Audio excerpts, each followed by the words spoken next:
fundamental rights, then to that extent it will be void.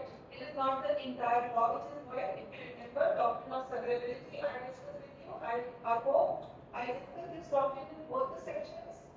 Section E, I discussed doctrine of severability. So both the sections are parallel basically.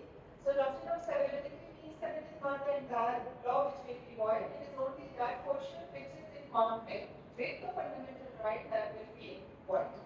तो अब जब हम बात करते हैं कि fundamental right if it is inconsistent with the law which is inconsistent with the fundamental right will be void. Void to the extent of inconsistency, it means that it is not the entire law, only that portion is void. Then the next question comes that how this inconsistency can be removed. जो law void हुआ है, void का मतलब मैंने आप लोगों को बताया था. Void doesn't mean void ab initio. Void means only void on the day on which this inconsistency occurred. So void ab initio is null and void. It is void from the very beginning. That law which is inconsistent with the fundamental right, वो void from the very beginning नहीं है. क्यों नहीं है? क्योंकि जब बनाया था उसको कॉम्पिटेंट लेजिस्लेचर ने बनाया था और वो law was very much void, very much valid. उस समय कोई फंडामेंटल राइट नहीं था, कोई कॉन्स्टिट्यूशन नहीं था, इसलिए वो लॉ वैलिड रहा. The moment Indian Constitution came into force, वो inconsistency सामने आई और उसकी वजह से वो void. तो void का मतलब उसको remove नहीं कर दिया गया. The law is not removed from the statute book. The law is very much there. It is very much valid for all previous transactions, but it is merely shadow. It is merely shadow, or you can say it is dormant. कि जब तक वो void है, तब तक applicable नहीं. लेकिन जब वो inconsistency हटा दी जाएगी, तब वो वापस से revive हो जाएगा.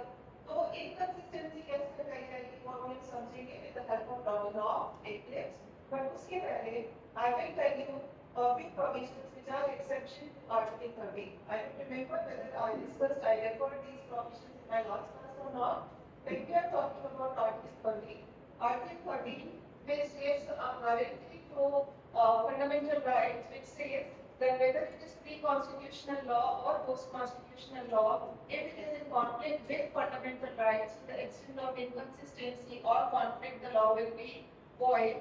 इसके exceptions constitution में ही है, and the exceptions are Article 31 capital A, Article 31 capital B, and Article 31 capital C, जो कि आपके साथ I will discuss in detail subsequently. But today I am just giving you a brief idea regarding these three provisions. Article 31 capital A, 31 capital B, and 31 capital C. These provisions, they are exception to Article 30.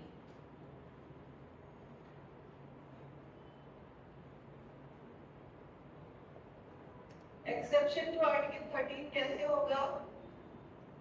Article 13 क्या कहता है कि अगर void है तो अगर in conflict है तो void. लेकिन 31 capital A क्या कहता है? If a law is related to agrarian reforms, if a law is related to agrarian reforms, and if it is in conflict with Article 14 and Article 19 of the Constitution, the law will be very much valid. तो यहाँ पे exception create किया गया 31 capital A से. Otherwise, अगर 31 capital A नहीं होता, तो कोई भी law अगर conflict है वो void होता. इस exception की वजह से even if the conflict is there between the law and fundamental right, specifically Article 14 and 19, it will remain valid. अब ये जो provision है, it was not there in the Constitution from the very beginning. These two provisions, they were incorporated by the first constitutional amendment.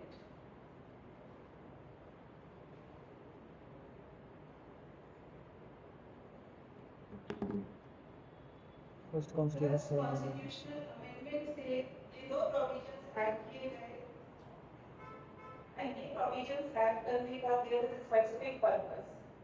क्यों ये provisions add किए गए?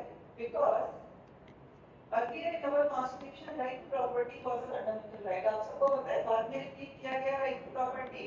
पहले it was 19(1)(f). So 19(1)(f) क्या था? Right to property. अब right to property was a fundamental right, and इसकी वजह से क्या problem आ रही थी? The government was not able to make any land reform laws. The government was not able to introduce reforms. क्योंकि जैसे ही कोई लैंड रिफॉर्म लॉ बनता था, ऑब्वियसली वो प्रॉपर्टी को किसी न किसी की अफेक्ट करेगा. So whenever the government was making any land reform law, it was immediately challenged on the ground that it is violating of my fundamental right. संविधान ने abolish करने की बहुत सारे रिफॉर्म्स लाने थे, कैसे लाने वाले थे? So for that purpose, the constitution was amended and 13(1) was added, which provided that even if the law with every reforms or land reform laws, if they are in conflict with 14 and 19, it will be valid. इसके बाद इसके साथ जो 31B add किया गया, 31A ने तो बहुत limited exception create किया था, and that limited exception was with respect to only two fundamental rights, 14 and 19. उसके बाद 31 कैपिटल B को इसके साथ उन्होंने इंसर्ट किया. 31 capital B gave a umbrella kind of protection. 31 capital B ने complete protection दे दिया सारे laws को, complete immunity दे दी सारे laws को, the laws which were included in 9 schedule. तो 31 capital B जो है वो सीधा connected है आपके 9 schedule से. और यहाँ पे आपका article 368 भी आ जाता है, because all these provisions they are interrelated. 368 is your last topic, but as I told you, this last topic I will connect with your first topic, क्योंकि article 13 को आप ना 368 से connect किए समझ सकते हैं, कर सकते हैं. So whenever you are writing your answer on even your topic 1 or on your last topic, आपको ये सारे ही provisions लिखने हैं. अगर आप amendment में भी आंसर लिख रहे हैं, तो भी आप article 13 को रेफर करोगे, 31 कैपिटल A and B को रेफर करोगे, और अगर article 13 में आप आंसर लिख रहे हो, तो भी आप article 68 को रेफर करोगे और 31 कैपिटल A और कैपिटल B को रेफर करोगे. क्योंकि यहाँ पे 368 gives power to the parliament to amend the constitution, और 31B क्या कहता है कि if a law is being enacted by the parliament and if it has been kept in 9 schedule, then it is beyond challenge. It is beyond challenge on the ground that it is violating any of the fundamentals. I'm getting what kind of exemption this provision is giving. Limited exception क्या create किया था 31 capital A ने 14 and 19 के लिए. 31 capital B ने क्या create किया? सारे फंडामेंटल राइट से रिलेटेड, कि अगर कोई लॉ किसी भी फंडामेंटल राइट को वायलेट करता है, लेकिन उसको 9th शेड्यूल में रख दिया गया है, तो उसके बाद उसको चैलेंज नहीं किया जा सकता on the ground that it is violating fundamental. So I'm getting about what kind of broad umbrella kind of protection is being given by 31 capital B पे 9th schedule. तो उसपे जब जाएगा हम 368 पे लिखोगे या यहाँ पे 13 पे, the entire the cases which already you have studied during your last semester, basic structure में आपने जो पढ़े हैं, वो सारे यहाँ पे आ जाएंगे. Starting from शंके के साथ, क्योंकि वो सारी कंट्रोवर्सी फिर से आएगी कि what is the power of amendment, whether amendment is law or not. Like Shakti Prasad versus Union of India, it was read by the court that amendment is not law. Amendment is not law. What does it mean? Amendment law है कि नहीं है. 368 में जो amendment होता है, whether it is law or not, why it is important? It is important when you relate it with Article 13 of the Constitution. क्योंकि Article 13 क्या कहता है? कोई भी law अगर फंडामेंटल राइट को वायलेट कर रहा है, वो वही होगा. तो क्वेश्चन ये आता है कि क्या अमेंडमेंट लॉ है? क्योंकि अगर अमेंडमेंट लॉ है, केवल तभी इसके ऊपर आर्टिकल 13 एप्लीकेबल होगा, लेकिन the indication why this debate amendment law है या नहीं, इससे क्या फर्क पड़ता है? फर्क ये पड़ता है कि अगर लॉ है, then it is restricted by article 13 of the constitution and fundamental rights को अमेंड नहीं कर सकता. लेकिन अगर लॉ नहीं है, देन कोई फर्क नहीं पड़ता आपको फंडामेंटल राइट्स को हमें. तो ये सारी कंट्रोवर्सी स्टार्टेड विद के साथ, जिसमें कि फर्स्ट कॉन्स्टिट्यूशनल अमेंडमेंट की वैलिडिटी चैलेंज की. and in that case it was read by the court and amendment is not. उसके बाद continuing capital उसके बाद the next case was surgency. Surgency versus state of Rajasthan. I am not writing these cases क्योंकि सारे आपने basic structure पे पढ़े हुए हैं. Even मैंने भी अपनी introductory lecture में आपको दोबारा से रिवाइज किया है. Surgency versus state of Rajasthan में क्या हुआ था? Surgency पे कोर्ट ने accept किया था that yes, the law whatever judgment is being given in Shanti Prasad, we follow that and amendment is not. उसके बाद क्या आया? Golagna versus state of Punjab, in which it was held by the court that no amendment, the fundamental rights cannot be amended. इसीलिए गोलकनाथ को popularly fundamental rights case भी कहते हैं. But Golaknath के बाद क्या हुआ? Always there is a conflict between judiciary and parliament. जिसके लिए आपको कॉन्स्टिट्यूशन में बहुत सारे एग्जाम्पल मिलेंगे. कॉन्स्टिट्यूशन में आपने केवल सुना था. कॉन्स्टिट्यूशन में आपको बहुत सारे एग्जाम्पल्स मिलेंगे when you will find that this conflict between judiciary and parliament is very apparent. So whenever any judgment is being given by the judiciary, by which the law enacted by parliament is being struck down, then immediately for the purpose of clarifying the effect of that judgment, constitution is again amended. तो जब गोलकनाथ में उन्होंने ये कह दिया कि fundamental rights को amend नहीं कर सकते, तो वो पार्लियामेंट ने 24 कॉन्स्टिट्यूशनल अमेंडमेंट ले आया. 24 कॉन्स्टिट्यूशनल अमेंडमेंट ने क्या किया? आर्टिकल 13 को अमेंड किया और 368 को अमेंड किया and inserted a clause that amendment under article 368 is not law. अगर लॉ ही नहीं है then it is not held by article 13 of the constitution. इसकी वैलिडिटी किसने वैलिड हुई? केशवानंद भारती. केशवानंद भारती में even Golaknath was overruled. In Keshwananda Bharati it was said by the court that fundamental rights can be amended, although it cannot be abrogated, but it can be amended. But at the same time, there are few basic structures of the constitution which cannot be amended. उसके बाद से हमारे basic structure की theory आ गई. अब ये basic structure की theory को अगर आप रिलेट करोगे 21 कैपिटल बी से, जो कि अभी हमने 9th शेड्यूल की बात करी, it says that if any law is being enacted and kept in 9th schedule, then it is beyond challenge on the ground that it is violating any of the fundamental rights. तो अब question ये आता है कि because fundamental basic structures की जो list थी that was not exhaustive, वो भी छोड़ दिया था कोर्ट ने, and there are many fundamental rights which have been included in the list of basic structure because of their importance. Article 14 हो गया, 19 हो गया, 21, there are many provisions. तो अब क्वेश्चन ये है कि क्या इन फंडामेंटल राइट्स को अमेंड किया जा सकता है? क्योंकि ये फंडामेंटल राइट्स है. केशवानंद भारती कहता है कि fundamental rights can be amended, but fundamental rights के साथ-साथ they are part of basic structure also. So how it has to be interpreted. For that, for the purpose of deciding this particular issue, the matter was referred to the larger bench in Vaman Rao's judgment. जब वामन राव ने court के सामने ये issue आया, then how 31 capital B ए और सी को भी उन्होंने इंटरप्रेट किया था, and वो उसी वहाँ भी how B is to be interpreted. The court says the court in that judgment specifically the court held that for the purpose of checking the validity of laws from the point of view of article 31 capital B, it has to be divided like as before this one Bharati and after Keshwananda Bharati. Keshwananda Bharati I'm not talking about the decided in 73 perhaps. So 73. So before 1973 and after 1973. So उसको अगर आप even when you are writing your answer on this aspect, you have to make this division before Keshwananda Bharati and after Keshwananda Bharati. So before Keshwananda Bharati, each and every law which was inserted in 9th schedule that is beyond challenge. आप उसको challenge नहीं कर सकते, but there is a complete immunity from being challenged. लेकिन after Keshwananda Bharati, whatever laws have been included in 9th schedule, they are open to challenge on the ground of basic structure. Before Keshwananda Bharati तो कोई basic structure का concept ही नहीं था. तो Keshwananda Bharati से पहले जितने भी आपने कर दिए वो कर लिए. They are valid, they cannot be challenged on this ground. इसकी जरूरत भी क्यों पड़ी? इस interpretation की जरूरत भी इसलिए पड़ी. The purpose behind inserting article 31 capital B was to protect the land reform laws, to protect the agrarian reforms.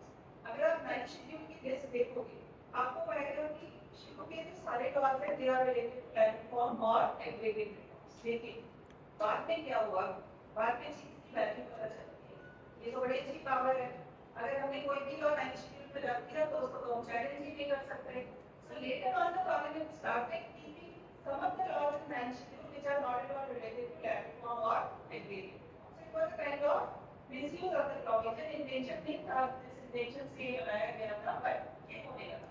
तब इस innovation की जरूरत पड़ी, and then the Lord said that whatever laws are being included in the 9th schedule before Keshwananda Bharati, they are completely executed, but whatever laws are being inserted after Keshwananda Bharati, they are open to challenge on the ground that they are violating basic structure of the constitution. Fundamental right में fundamental right पर केशवानंद भारती ने बोल दिया था कि amend हो सकते हैं। किस तरह में चैलेंज हो सकता है? Basic structure. So this is how you need to connect all these provisions. 31 capital A, B and 368 को. 31 capital C है, it was inserted by 25th constitutional amendment, but ये recent last week में है। इसमें the balance and harmony between the principles of state policy and fundamental right was dispute. Directive principles को fundamental rights के ऊपर रखा गया था, and ये हमने आपके साथ डिस्कस कर दिया, it was inserted in this particular provision कि whatever law is being enacted by the state for the purpose of fulfilling the objectives given in the directive principles of state policy, that is beyond judicial review. Judicial review is again basic structure of the constitution. Any law which is excluding judicial review, that is violating basic structure, और उसको उस ground पे भी इसको down किया जाएगा। And secondly, इस ground में भी minimum extreme court days को इसको down किया था। ये जो केशवानंद भारती में भी बात आई थी कि this particular clause is establishing supremacy of directive principle over fundamental rights. Fundamental rights and directive principles, they are complementary and supplementary to each other. लेकिन हार्मोनी चाहिए, बैलेंस चाहिए for the purpose of interpretation. लेकिन अगर ऐसी situation आती है जहां पे it has to be established that the fundamental right will prevail or directive principle of will prevail. It is always the fundamental rights which will prevail over directive principles of the state policy. So वो 31C की कहानी है जो हम बाद में discuss करेंगे। So this is in brief regarding your Article 30. How to write answer if a question is there in your examination? I believe it's clear to follow. Any doubt? अब हम आते हैं डॉक्ट्रिन ऑफ इक्लिप्स पे, जो कि मैंने आपको बताया था।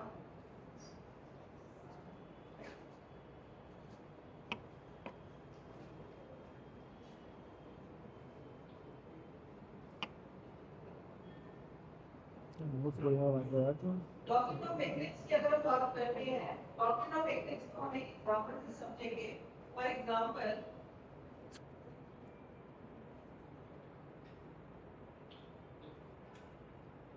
यहाँ पे आपके लॉज हैं, यहाँ पे आपके फंडामेंटल राइट्स हैं, इक्लिप्स में क्या होती है? एंड लाइक में यहाँ पे लीनियर इक्वेशन में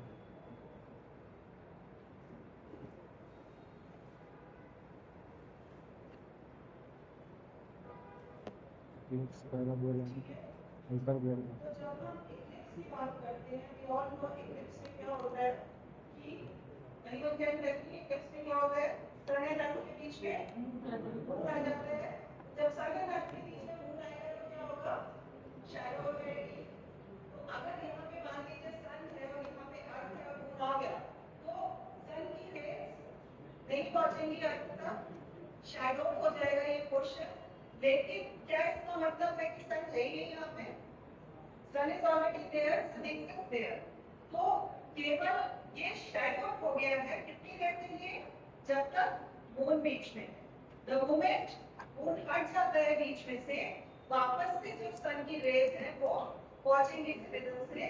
this is the concept of doctrine of Eclipse. अब हम इसको समझते हैं कि ये हमारा लॉ है, कौन सा लॉ है? ये एग्जिस्टिंग लॉज। ये हमारे एग्जिस्टिंग लॉज हैं, और ये जो एग्जिस्टिंग लॉज हैं ये हमारे पूरी तरह से एप्लीकेबल थे in full force. They were applicable to the citizens as well as non-citizens जब तक कि कॉन्स्टिट्यूशन नहीं है। जब कॉन्स्टिट्यूशन आया उसके बाद जब फंडामेंटल राइट्स आए और यहाँ पे कॉन्फ्लिक्ट आए तो लॉज और सिटीजन्स के बीच में क्या आ गया, फंडामेंटल राइट आ गए। अब उस कॉन्फ्लिक्ट की वजह से ये जो लॉ है it will not be applicable to the citizens. तो ये लॉ सिटीजन्स तक नहीं पहुंच रहा, इसका क्या मतलब है, द लॉ इज इनविगेट गवर्नमेंट, जैसे इट इज शैडोड पोर्शन, लेकिन इसका ये मतलब नहीं हुआ कि लॉ हट गया। Law is still there, it is only it became not government you can say because we had it applicable नहीं। अब ये जो inconsistency create हुई है क्योंकि जब law बना था, I told you the reason why the word inconsistency is being used in part 1, 13(1) and why the word contravention is being used in 13(2) if you remember. Inconsistent, 13(1) says the law is inconsistent. क्यों? क्योंकि जब constitution बना, sorry जब law बना था constitution नहीं था, उनको नहीं पता था कि आगे कॉन्स्टिट्यूशन बनेगा इंडिया का और उसमें एक फंडामेंटल राइट का चैप्टर होगा और इसमें कॉन्फ्लिक्ट होगी, इसलिए the word inconsistency is used. Why to the extent of inconsistency, why तभी होगा जब लॉ है, जब लॉ नहीं था जब तक मतलब वर्ड कैसे हो सकता है, इसीलिए word inconsistent is being used. Second part में that is 13 sub clause 2 word contravention is क्योंकि 13(2) रेफर करता है post constitutional laws. Post constitutional laws कब बने, जब कॉन्स्टिट्यूशन आ चुका, तो वहां पे आपकी इग्नोरेंस नहीं है। The state was fully aware that there is part 3 in the constitution and knowing fully well the law was enacted. तो वहां पे inconsistent नहीं है, contravention है, and in second case the law is null and void, the law is void ab initio of the very beginning क्योंकि ignorance में नहीं बना है। तो यहाँ पर जब हम एग्जिस्टिंग लॉज की बात करते हैं जो कि कंप्लीटली वैलिड लॉ था, फुल एप्लीकेबल था, फंडामेंटल राइट से कॉन्फ्लिक्ट आ गया तो it became inapplicable. Now how this inconsistency can be removed, this inconsistency can be removed by two ways. दो तरीके से इनकंसिस्टेंसी रिमूव हो सकती है, इन्हीं दोनों में कॉन्फ्लिक्ट है ना, either you make amendment here और यू मेक अमेंडमेंट हियर, दोनों में से किसी भी एक जगह अगर कर दिया आपने amendment, I am getting the point. The consistency is because of the conflict between the law and fundamental right. अगर आपने वो conflict हटा दी, तो law revive हो जाएगा। Conflict कैसे हटाओगे? आप दोनों में से किसी भी एक चीज को अमेंड कर दो, या तो आप law को अमेंड कर दो या fundamental right को अमेंड कर दो, दोनों में से एक भी अगर अमेंड हो गया और ये कॉन्फ्लिक्ट हट गई बीच में से, then the law will be revived and it will again be applicable to the citizens of India in full force. इसमें हमारा एक केस है इंडिया की बड़ा केस है पिताजी नारायण का केस।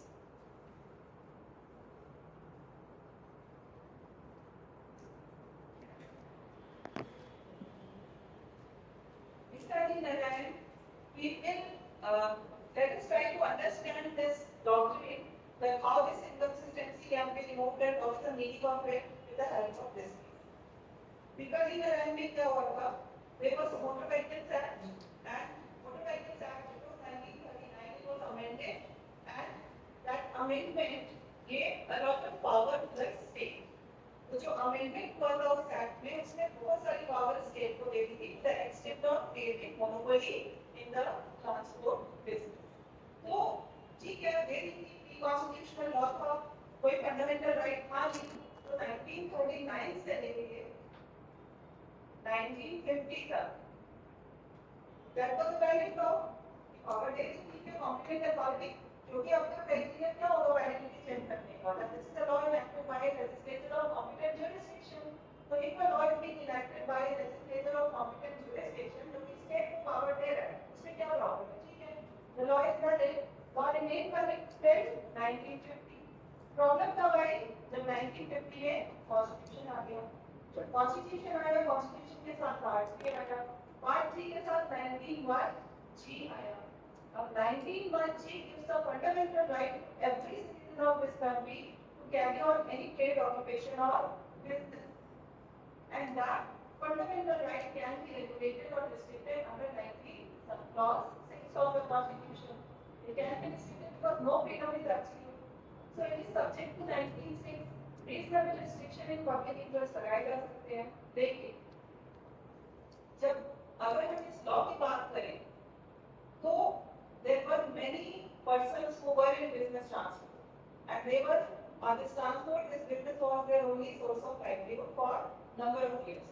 तो ये जो स्टेट को पावर दी गई थी, उसने इन सबका सोर्स ऑफ लाइवलीहुड दे दिया था, एंड इतने सारे लोगों को सडनली सबका सोर्स ऑफ लाइवलीहुड डिस्टर्ब करना, there was no reasonable, it was not in general public interest. So this law after 1950, because of this conflict with 19(1)(g, it became inconsistent. तो जैसे ही inconsistent हुआ, ये वही हो गया. And getting the point, समझ में आ रहा है ना सबको? Because it's a very good case for the purpose of understanding this law. तो जब ये conflict आया, जब ये inconsistency आई, तो 13(1) क्या कहता है? To the extent of inconsistency, the law is void. तो वो आपका void हो गया, it remains suspended. Void का मतलब it is valid for all previous transactions, but आगे के लिए जब तक वो inconsistency है, वो void रहेगा. तो अब इस inconsistency को remove किया जा सकता था, या तो लॉ को अमेंड करके या फंडामेंटल राइट को अमेंड करके. तो पार्लियामेंट ने क्या किया? पार्लियामेंट ने लॉ को अमेंड किया, 19 सब क्लॉज 6 को अमेंड किया, और 19 सब क्लॉज 6 को अमेंड करके क्लॉज डाला, and the clause gave power to the state to create monopoly in the business, even to the extent of excluding the citizens. अब जब ये constitution amend, thank you for correcting me, fundamental right government for the thank you. यहाँ पे amendment हुआ था, thank you so much. Board में वही चीज रहेगी और लिंक ऊपर रहेगा.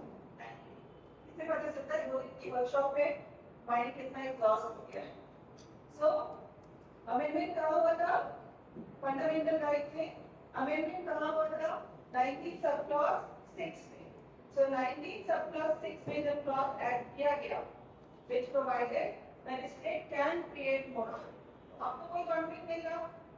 जो existing law from what the law was doing, it was creating monopoly in the favor of state. और जो fundamental right है, वो क्या कह रहा है? ये कह रहा है कि monopoly can be created by the state even to the extent of exclusion, complete or partial of the citizens. तो कोई भी inconsistency तो रही नहीं.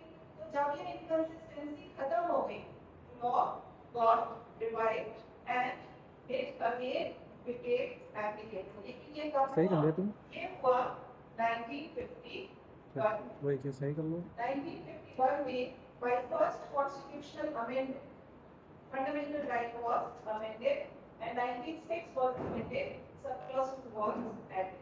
So for a period of 1 year, 1950 से लेके 1951 तक, वो लॉ क्या रहा? Evidence. So the other point, कि conflict आई, amendment तो 1939 में हुआ, 39 से 50 तक लॉ वैलिड था. 50 में जब कॉन्स्टिट्यूशन आ गया, तब conflict आ गई. जैसे ही conflict आई, inconsistency आई, लॉ void हो गया. 51 में amendment किया गया, inconsistency remove कर दी गई. The moment that inconsistency was removed, the law got revived. लेकिन for a period of 1 year, the law remained exist. ठीक है? So I hope that the concept of doctrine of equity is clear to all of you. तो ये हमने बात करी अभी pre-constitutional laws. Pre-constitutional laws में there is no dispute regarding applicability of doctrine of equity. The entire controversy is that whether it will be applicable to post-constitutional laws also. क्योंकि post-constitutional में अभी हमने बात करी थी contravention. अभी हमने कहा था कि the laws are null and void. They are void from the very beginning. तो इसमें the initial petition pronouncement, जैसे टीचर की जजमेंट हो गई, जैसे महेंद्र सिंह की जजमेंट हो गई, ये सारी हम डिस्कस करेंगे. गुजरात एनवायरमेंट का case, it has been given in your case study, उसके साथ कोई नहीं. So in initial judicial pronouncements, the judiciary was of the opinion that the law, this doctrine of equity is not applicable to this post-constitutional laws. It is applicable only to the pre-constitutional laws, not post-constitutional.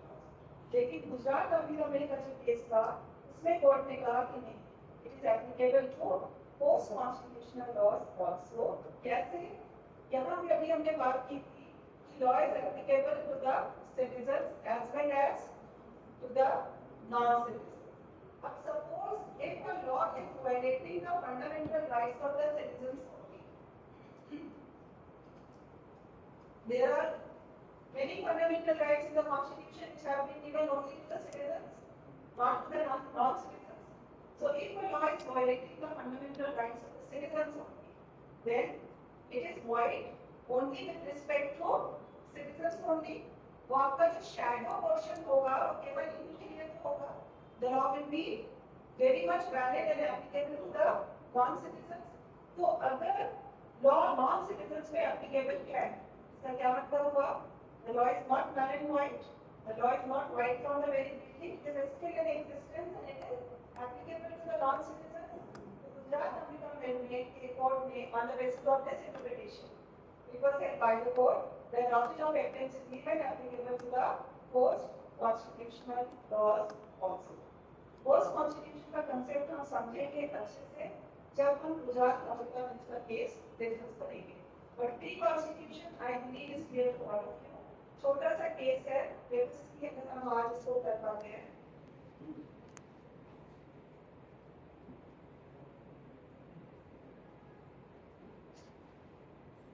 हमने केशव माधव मेनन का case discuss किया, नहीं किया? नहीं किया. केशव माधव मेनन